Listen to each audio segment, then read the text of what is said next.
mudakiikemu njogereko nono omwami amutuze wa wano asooka tubuulire embeera eno y'okumenyaamenya wano obuyumba nga bo abatuuze abakolera muno ebakoseza etya sebo gye ebakoseza mutya sebo gye baleko sebo nawe gye balese amanya go sebo bakuyitaani bampita Kizza John ekizibu kye nnina banka egenda kunzita bamanja miliyoni 25 naye zigenda kufa bufisina wendaga nambole bamenye nyumba 6 kakati na wano bamenye nyumba 4 kakati ne container zange 2 bazimenye sina jendaga bakegera kunzita simanyire kyakola nalina kebula ni miliyoni 25 banaye munyambe era banaye government enyambe ebeko kyenkolera banaye era nze ndi bubinyo sebo mpola sokolindeko loan ezo ze wali ozeewoze ng'ozitadde mu business zine zibadde wano oba business ezibadde wano era nzimbye amayumba nambole ababbi ne banziba babako miliyoni 11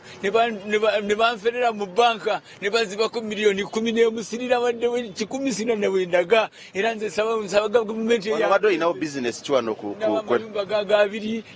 na wadde wakaduuka neri enyumba erije bagimenye nayo abadde yange kakati nawali wadde container 2 nazo bazimenye baba woninga konti bagenda kubanga bamenya amayumba gano oba batugamba nti bagenda kutusasula batuwe pin number we bajje tutera ssente byonna babikoze twabaddemu twaliko muleero waggulu kuleerwe ne managing director wa leerwe ne batuga nti bagenda tuwa ssente ne tusigala nga tuli bagumu nti bagenda tuwala bajja tuwe emyezi 6 nga managing director wa leerwe nyini yayogera twali ne member of parliament Senyonyi naye yalimu Joero Senyonyi naye yalimu nga batusuubiza era bwe natuuka nempulira mpulidde sayo nti bagenda kumpa ssente nange nemmanya nti nange nangumye ne managing director wa leerwe ne mugamba zeke nyini ne munnyonnyola nti nina obuzibu banka emmanja sidira kyakola simanyina kyakola nange ndi musinga bwe simanyina bwendi kati amanya gose gange bampita Kizza John naye nga nali ne Senyonyi ne Joero Senyonyi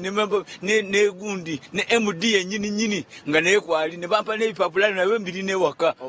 kale andowooza oyo y'omu ku batuuze abali mu kitundu kino bensobodde okubanga nfuna naye ndowooza muwulira obuzibu bwayitamu nti ebiseera ebisinga bwe wabaawo ene demonstration of course wabaawo abantu abasinga okosebwa ate ebiseera ebisinga abamu ku bakulembeze tebafaayo ogenda mu maaso n'okulondoola ensonga zino okulaba awo wezituuse n'olwekyo eyo embeera eri wano abatulaba ku Soul TV munzikirize nsobole okubanga mbazzaayo mu studio ate tulaba abasasi baffe abali mu bitundu ebirala mbeera ki gye balina nakyo ekiri eyo naye bekikwatako of course mulina okukoma ku ground kati omwami ng'ono asobole okubanga agenda maaso n'okubanga ayambibwa kambaze mu studio bagende maaso n'okubanga babaweereza Pride Bank yampola ssente ezo era nabo bakimanyi nabanyinyulako kakati simanyi bye baliko